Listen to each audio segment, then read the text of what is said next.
السلام علیکم ورحمۃ اللہ وبرکاتہ۔ الحمد للہ رب العالمین والصلاة والسلام علی رسولہ الکریم وعلی آلہ واصحابہ اجمعین، اما بعد فاعوذ باللہ من الشیطان الرجیم، بسم اللہ الرحمن الرحیم۔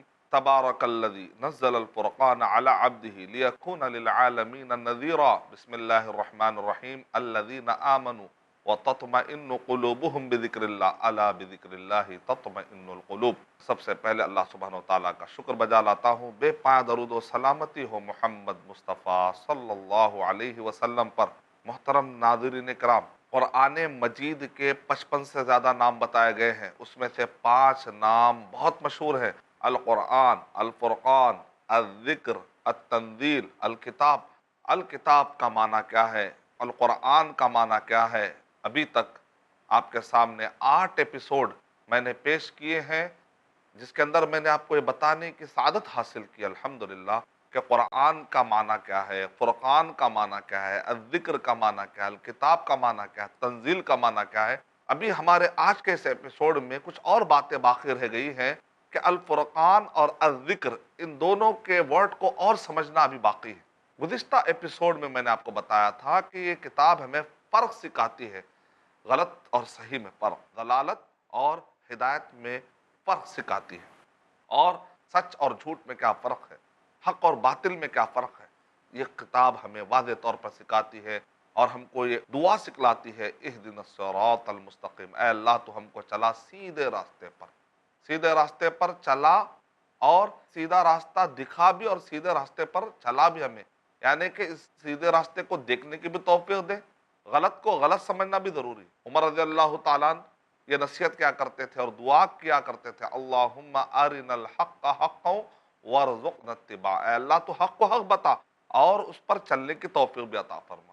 ایک آدمی ہوتا ہے کہ حق کو حق جان لیا لیکن عمل نہیں کیا تو بھی غلط ہے۔ ایک آدمی اگر حق کو باطل سمجھ جائے، باطل کو حق سمجھ جائے، تب بھی غلط۔ اے اللہ تو حق کو حق بتا اور اس پر چلنے کی توفیق عطا فرما۔ اے اللہ تو باطل کو باطل دکھا اور اس سے بچنے کی توفیق عطا فرما۔ وَأَرِنَا الْبَاطِلَ بَاطِلًا وَارْزُقْنَا اجْتِنَابَهُ، اے اللہ باطل کو باطل بتا اور اس سے بچنے کی ہمیں توفیق عطا فرما۔ سورہ فرقان نمبر 25 ایک مکمل سورت کا نام ہی سورہ فرقان ہے۔ آپ اس اہمیت کا پندہ لگائیے کہ اس سے اس بات کی اہمیت کا پتہ چلتا ہے کہ فرق سکھانے والی جو کتاب ہے، یہ کتاب بہت بہت ضروری ہے سارے انسانوں کے لیے۔ گزشتہ ایپیسوڈ میں نے توحید کے بارے میں، جو قرآن میں کلیرٹی دیتا ہے، غلط فہمیوں کا ازالہ کرتا ہے اور صحیح تصور اللہ کے بارے میں، مرنے کے بعد کی زندگی کے بارے میں، توحید، رسالت، آخرت کے بارے میں جو کرسٹل کلیئر کانسیپٹ جو قرآن مجید میں جو بتایا گیا، الحمدللہ اس کو میں نے مثالوں کے ذریعے سے پیش کیا، اور کس طریقے سے ہم کو دعویٰ فیلڈ میں جب لوگوں سے بات کرتے ہیں تو لوگوں کے مسکنسپشن جب دور ہوتے ہیں تو ان کو کتنا سکون ملتا ہے، اس کی باتیں میں آپ کے سامنے کئی قصے بھی بیان کیے، کئی ایگزامپل جو میرے ساتھ پیش آئے گفتگو کے دوران، میں نے وہ سارے باتیں اور مثالیں آپ کے سامنے پیش کی تاکہ بات سمجھنے میں مدد ملی۔ گزشتہ ایپیسوڈ میں نے آپ سے وعدہ یہ کیا تھا کہ کچھ لوگ یہ کہتے ہیں ٹھیک ہے اللہ کا تعارف ہے لیکن ہم مخلوق کے بارے میں بھی کچھ بتائیے، مرنے کے بعد کے زندگی کے بارے میں بھی قرآن مجید میں بھی ہے، ٹھیک ہے لیکن یہ زندگی تو گزارنا ہے نا، مرنے تک تو جو زندگی ہے وہ زندگی تو گزارنا ہے، کیا اس زندگی کے بارے میں بھی صحیح اور غلط راستہ ہم کو کیا قرآن مجید میں ملتا ہے کہ نہیں ملتا؟ برابر ملتا ہے۔ سورہ اعراف سورہ نمبر 7 کے آیت نمبر 157 پڑھی آپ، اس کے اندر بتایا گیا کہ نبی صلی اللہ علیہ وسلم کو اللہ تعالیٰ نے دنیا میں ایک مشن دے کر بھیجا ہے، تو نبی اکرم صلی اللہ علیہ وسلم کے دنیا میں آنے کے بعد کئی کام آپ نے کیے، اس میں سے جو نبی صلی اللہ علیہ وسلم کو جو رول دے کر، جو کام دے کر، جو ذمہ داری دے کر اللہ سبحانہ وتعالیٰ نے مشن پر بھیجا تھا، وہ کیا؟ اس میں سے ایک ہے وَيُحِلُّ لَهُمُ الطَّيِّبَاتِ وَيُحَرِّمُ عَلَيْهِمُ الْخَبَائِثَ، سورہ اعراف سورہ نمبر 7 کے آیت نمبر 157۔ اس آیت کے اندر جو مفہوم ہے وہ یہ ہے کہ جو بھی چیز حلال ہوگی وہ طیب ہوگی اور جو چیز حرام ہوگی وہ چیز خبیث ہوگی، خبیث للنفس، خبیث للمجتمع، خبیث للمال، خبیث للصحہ، وہ ہماری صحت کے لیے نقصان دہ رہے گا وہ حرام چیز۔ تبھی اللہ تعالیٰ پیدا کرنے والے خالق ہے، الا یعلم من خلق وهو اللطیف الخبیر، کیا جس نے پیدا کیا وہ نہیں جانتا کہ مخلوق میں کون سی چیز فائدہ مند ہے اور کون سی چیز فائدہ نہیں ہے؟ اللہ ہی تو جانے گا، اسی نے تو پیدا کیا ہے کیا وہ نہیں جانے گا کس میں کیا فائدہ اور کس میں کیا نہیں؟ تو اللہ نے پیدا کرنے کے بعد بتا دیا اے انسان اس کے قریب مت جا، ہاں اس کے قریب تو جا سکتا ہے کیونکہ یہ تیرے لیے اچھا نہیں، اس لیے اس سے روک دیا گیا ہے، تو اس کے اندر نقصان ہوگا تبھی اللہ نے اس کو حرام قرار دیا۔ اگر وہ فائدہ مند ہوگا تو اللہ تعالیٰ نے اس کو حلال قرار دیا۔ آپ یہ نہ سمجھے کہ یہ حد بندیاں کیوں ہیں، یہ قرآن مجید کو فالو کرنے سے یہ حد بندیاں کیوں ہیں؟ یہ حد بندیاں آپ کے فائدے کے لیے، آپ کے پروٹیکشن کے لیے، آپ کے سیفٹی کے لیے، وہ آپ کے صحت کے لیے، آپ کے جان کے لیے، آپ کے مال کے لیے، آپ کے مجتمع کے لیے، کیونکہ پیدا کرنے والا زیادہ بہتر جانتا ہے۔ لا میکر، لا کے بارے میں ہم کہتے ہیں کہ بھائی ایسا لا ہونا چاہیے، ایسا لا ہونا چاہیے، ایسا سسٹم ہونا چاہیے۔ وہ لا میکر اگر ہمارا خالق ہو تو ظاہر بات ہے وہ اس کا لا اور پاورفل رہے گا۔ انسان کا جو لا رہے گا اس کے اندر کمزوری رہے گی، کیونکہ انسان ویسے بھی کمزور ہے، لیکن ہمارا پیدا کرنے والا پرفیکٹ ہے، کیونکہ اس نے ہم کو پیدا کیا تو ہمارے بارے میں زیادہ بہتر جانتا ہے۔ مطلب یہ نکلا کہ حرام اور حلال کا جو سسٹم ہے اسلام میں، اگر آپ اس کو اچھے طریقے سے سمجھ جائیں گے تو اس دنیا میں کیسے جینا اور کیسے نہیں جینا ہے، کیا کرنا اور کیا نہیں کرنا ہے، آپ کے سامنے کتاب فرق کر کے واضح کر دینے والی ہے۔ نتیجے میں آپ کو اس دنیا میں فائدہ ہوگا۔ کون کہتا ہے کہ صرف مرنے کے بعد ہی فائدہ ہوگا؟ نہیں نہیں، اس دنیا کے اندر بھی یہ کتاب آپ کو فائدہ پہنچائے گی، گائیڈ کرے گی، ہدایت دے گی، کیونکہ اس دنیا میں ہدایت دینے کے لیے تو کتاب بھیجی گئی ہے، ہدی للناس، سب کے لیے۔ اللہ تعالیٰ نے سورج پیدا کیا، سارے انسان فائدہ اٹھا رہے کہ نہیں اٹھا رہے؟ تو بالکل اسی طریقے سے یہ قرآن مجید بھی للناس، سور سب کے لیے ہے۔ اب اگر کوئی آدمی سورج سے فائدہ نہیں اٹھاتا تو اس کا پرابلم ہے، اگر کوئی آدمی قرآن میں سے فائدہ نہیں اٹھاتا تو اس کا پرابلم ہے۔ اب مثال کے طور پہ اللہ تعالیٰ نے قرآن مجید میں جن چیزوں کو حرام قرار دیا اس میں سے ایک ہے کہ اللہ تعالیٰ کہہ رہے ہیں سب سے پہلے شرک مت کرو۔ اچھا بھائی اس میں کیا فائدہ ہے؟ اس میں فائدہ ہے کہ اگر آپ سورہ زمر پڑھتے ہیں تو سورہ زمر کے اندر اللہ سبحانہ و تعالیٰ نے اس کی لاجک دی ہے۔ ضرب اللہ مثلا رجلا فیہ شرکاء متشاکسون ورجلا سلما للرجل، یعنی ایک غلام ہے اس کے دو آقا ہیں، دوسری طرف اور ایک غلام ہے جس کا ایک آقا ہے۔ اللہ تعالیٰ یہ مثال میں سمجھا رہے ہیں، بتاؤ تو صحیح کہ جس کے دو آقا ہوں گے کیا وہ غلام کبھی سکون میں رہے گا؟ کبھی ایک آقا کہے گا کہ ادھر آؤ، دوسرا آقا کہے گا کہ ادھر آؤ، لیکن جس کا ایک آقا رہے گا وہ یکسو رہے گا، ہمیشہ سکون میں رہے گا۔ اللہ تعالیٰ فرما رہے حل یستویان مثلا، کیا دونوں کبھی برابر ہو سکتے ہیں؟ نہیں ہو سکتے۔ اگر دو خدا ہوتے سنسار میں، اگر دو خدا ہوتے سنسار میں تو دونوں بلا ہوتے سنسار میں، ادھر ایک کہتا کہ میری سنو، ادھر ایک کہتا میاں چپ رہو۔ تو اسلام میں شرک کی جات نہیں، اس میں بھی فائدہ ہے۔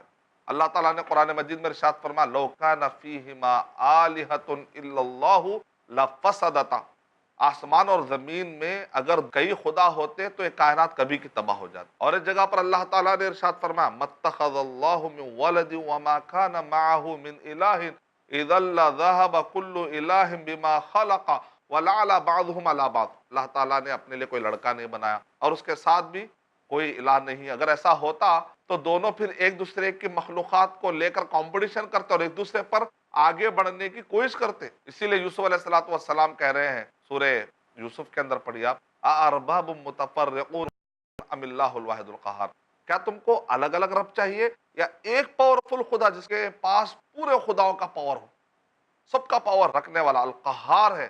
تو ظاہر بات ہے ایک اگر پاورفل خدا مل جائے تو پھر کیوں الگ الگ خداؤں کے پیچھے اپنا ٹائم لگائیں گے، انرجی لگائیں گے؟ پھر ان سب کو یاد رکھنا، سارے خداؤں کے نام یاد رکھنا بہت مشکل ہے انسان کے لیے کہ سارے خداؤں کو ٹائم پر جان کر رکھے کہ فلاں بارش کے لیے خدا ہے، ہوا کے لیے خدا ہے، مصیبت کے وقت پر سارے خدا کے نام بھی یاد آ جائیں، مشکل ہے انسان کے لیے۔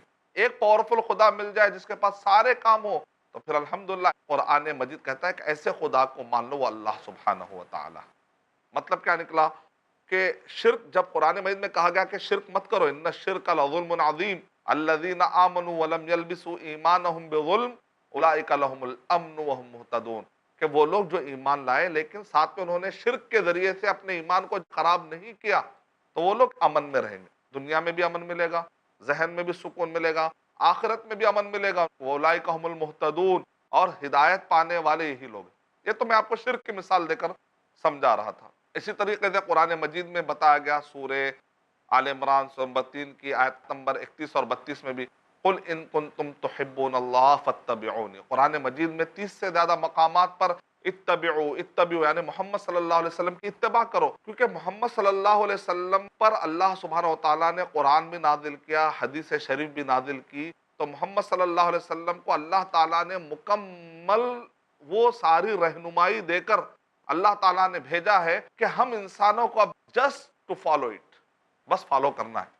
آپ کو سارے دنیا میں کیسے چلنا ہے، دنیا میں مرنے کے بعد کامیاب ہونے کا کیا ہو سکتا ہے، وہ سب قرآن مجید میں مل گیا ہے۔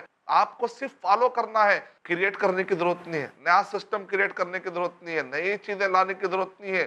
قرآن مجید میں سب کچھ ہے، ہدایت ہے، ہدن للناس، سورہ بقرہ نمبر 2 کے 125 میں بتا ہدن، اس کے اندر ہدایت ہے، گائیڈ لائنس ہے، انسان کے کامیابی کے لیے جتنے چیزیں ہو سکتی سب ہے، ناکام ہونے کے لیے جو جو چیزیں ہو سکتی وہ بتا دی کہ تاکہ آدمی ناکامی سے بچ جائے، صرف فالو کر لیں۔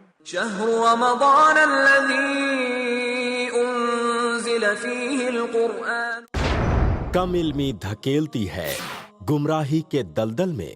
جو لوگ سود کھا رہے ہیں، کھلا رہے ہیں اور اس کے کاروبار میں کسی بھی طرح سے شریک ہے، اللہ اور اس کے رسول سے جنگ کر رہے ہیں۔ شک و شبہات کے جنگل میں سارے لوگ ایک تھے، پھر کیا ہوا؟ شیطانوں نے اتنی بنیادیں پیش کی کہ ہر ایک آدمی الگ ہوتا چلا گیا۔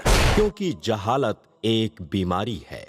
ذات باری تعالیٰ کا انکار کرنے والا اس بنیاد پر کہ ہمیں دکھائی کیوں نہیں دیتا، وہ احمق کہلائے گا، عقل مند نہیں ہے وہ۔ مگر اسلام میں بیداری ہے۔ شیطان کبھی بھی کوئی بھی راستہ دکھاتا ہے، ہمیں پہچاننے کے لیے ایک راستہ موجود ہے کتاب و سنت میں۔ پوچھو تو صحیح شیخ رضا اللہ عبد الکریم مدنی سے زندگی کی تاریکیوں سے نکل کے اجالے کی طرف لانے والی واحد روشنی، ہر جمعہ رات 8 بجے صرف i+TV پر، بہتر زندگی کے لیے۔ ہر مومن پر فرض ہے جس کا پڑھنا، جاننا اور سمجھنا۔ وَلَقَدْ يَسَّرْنَا الْقُرْآنَ لِلذِّكْرِ فَهَلْ مِن مُدَّكِرٍ، جس کے بغیر ممکن نہیں دنیا اور آخرت کی کامیابی، تخلیق کائنات سے لے کر محشر کے حالات تک ہے ہر رہنمائی کا ذخیرہ قرآن۔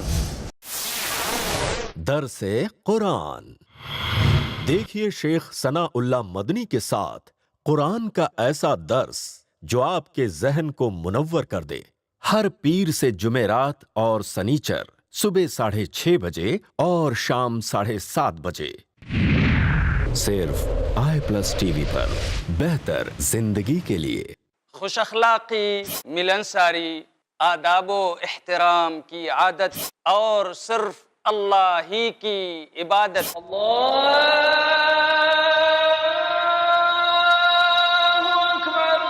بن جائے ہماری ذہنیت، ہمارے پیارے نبی صلی اللہ علیہ وسلم ہمیشہ رہے قائم جن اصولوں پر، حقیقت میں ان اصولوں کی پابندی ہے تعمیر انسانیت۔ تعمیر انسانیت دیکھیے شیخ عبداللہ الکافی المحمدی کے ساتھ قرآن اور حدیث کی روشنی میں انسان کو بیدار کر کے اس کی انسانیت کو تعمیر کرنے کا بہترین پروگرام، ہر جمعرات دوپہر 3 بجے اور رات 9 بجے صرف i+TV پر، بہتر زندگی کے لیے۔ اپنے DTH اور کیبل آپریٹر سے آج ہی سمپرک کریں۔ Free to air. شهر رمضان الذي انزل فيه القرآن، قرآن مجید میں سب کچھ ہے، ہدایت ہے، ہدن للناس، سورہ بقرہ نمبر 2 کے 125 میں بتا ہدن، اس کے اندر ہدایات ہے، گائیڈ لائنس ہے، انسان کے کامیابی کے لیے جتنے چیزیں ہو سکتی سب ہے، ناکام ہونے کے لیے جو جو چیزیں ہو سکتی وہ بتا دی کہ تاکہ آدمی ناکامی سے بچ جائے، صرف فالو کر لیں۔ کیوں ہیڈیک میں پڑ جائیں گے، کیوں تکلیف میں پڑ جائیں گے آپ؟ فرق کر کے واضح طریقے سے تو محمد صلی اللہ علیہ وسلم کا راستہ اگر آپ اپنا لیں گے تو محمد صلی اللہ علیہ وسلم پر اللہ تعالیٰ نے انسان کے کامیابی کا سارا راستہ بتا دیا۔ پھر بھی بعض لوگ کہتے ہیں اگر ہم اچھی نیت سے کوئی بھی کام اگر نیا کر لیتے ہیں دین کے نام پر تو برا کیا ہے؟ تو ہم کہتے ہیں پھر پھر محمد صلی اللہ علیہ وسلم کو بھیجنے کی ضرورت کیا تھی؟ اگر آپ کی عقل یہ آپ کو یہ بتاتی کہ کیا صحیح ہے کیا غلط ہے تو پھر محمد صلی اللہ علیہ وسلم کو بھیجنے کی ضرورت کیا تھی؟ اس لیے اسلام میں بدعت کی کوئی گنجائش نہیں، اسلام میں نئے طریقے سے ریسرچ کر کے نئے ریلیجن کو لانے کی کوئی ضرورت نہیں ہے آپ کو. تو لہذا آدمی شرک سے بھی بچ گیا، بدعت سے بھی بچ گیا. اگر قرآن مجید کو صحیح طریقے سے سمجھ جائے گا نا تو آدمی شرک سے بھی نجات پائے گا، بدعت سے بھی نجات پائے گا، سارے ہیڈک سے نجات پائے گا، سیدھا راستہ مل جائے گا الحاد سے، کفر سے. اب آئیے دنیاوی اعتبار سے آپ دیکھیں قرآن مجید میں اللہ نے کچھ حرام چیزوں کا بھی اعلان کیا ہے. اب آئیے ذرا معاملت داری. ابھی تک میں آپ کو بتا رہا تھا عقیدے میں شرک برا اور عبادات میں بدعت بری اور معاملات میں حرام چیزیں بری. اللہ تعالیٰ نے قرآن مجید میں ارشاد فرمایا سورہ مائدہ سورہ نمبر 5 کے آیت نمبر 3 میں حرمت علیکم المیتۃ والدم ولحم الخنزیر. آئیے ذرا تین چیزوں پہ غور کرتے کہ تم پر حرام قرار دیا گیا. سورہ مائدہ نمبر 5 کے آیت نمبر 3 میں بتایا جا رہا تم پر حرام کر دیا گیا ہے میتہ، یعنی اسلامی طریقے سے پراپر طریقے سے بکرے کو اگر ذبح نہ کیا جائے، حلال جانوروں کو اور صحیح طریقے سے ذبح نہ کیا جائے شرعی طریقے سے تو اسی کیٹیگری میں چلا جاتا ہے میتہ.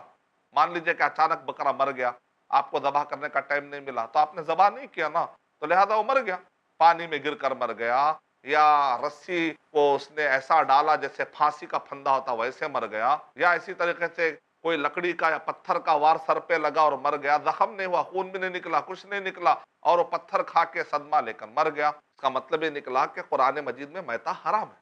الدم بہتا ہوا خون یہ بھی حرام ہے، آپ خون نہیں پی سکتے. بعض جگہوں پہ دیکھا جاتا ہے کوئی خون جمع ہو جاتا ہے بہہ کر تو اس کے بعد اس کے باقاعدہ برفیاں بنائی جاتی ہیں اور لوگ اس کو کھاتے ہیں یہ تصور لے کر کے کرنچ مزہ آ رہا ہے، لیکن اس کے بھی نقصانات ہیں.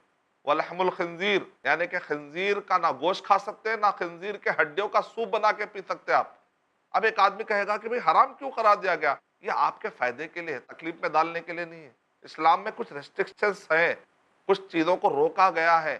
جیسے ڈاکٹر کہتا ہے کہ آپ فلاں چیز مت کھائیے فلاں چیز کھائیے، تو کیا ڈاکٹر آپ کو ستا رہا؟ نہیں، آپ پر رحم کھا رہا ہے. وہ آپ کو ڈاکٹر کے تجربے کے مطابق کیا فائدہ ہے کیا نہیں ہے ڈاکٹر آپ کو بتا رہا.